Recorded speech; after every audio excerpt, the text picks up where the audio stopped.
campaign fundraisers, a speech at the U.S. Chamber of Commerce's Military Spouse Summit, and meetings on Capitol Hill.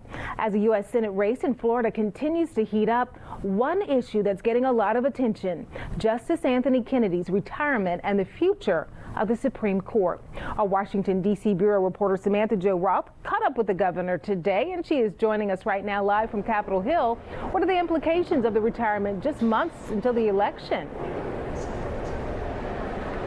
Well, hi, Tammy. Yeah, this new vacancy has the potential to shift the political climate in the very competitive race for Florida's U.S. Senate seat. This all just 2 years since the last Supreme Court vacancy played a pivotal role in President Trump's presidential campaign. Now, this open seat really is becoming yet a hot button issue in Florida's U.S. Senate race. Governor Scott and Senator Bill Nelson are at odds over how quickly the Senate should confirm an eventual successor. Now, Senator Nelson insists there should be no confirmation vote until after the midterm election, like Republicans called for 2 years ago.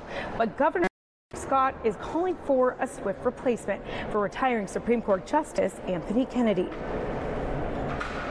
They need to do their job.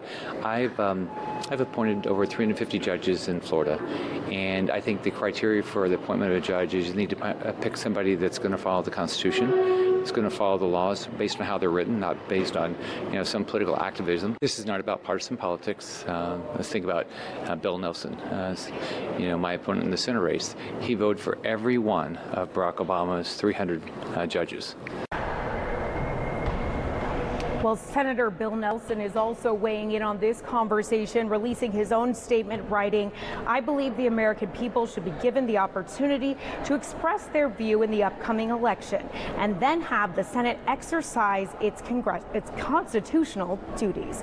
Now, this vacancy is already creating a digital ad blitz. A conservative advocacy group out with a new ad across the Sunshine State calling on Senator Bill Nelson to support President Trump's eventual Supreme Court pick.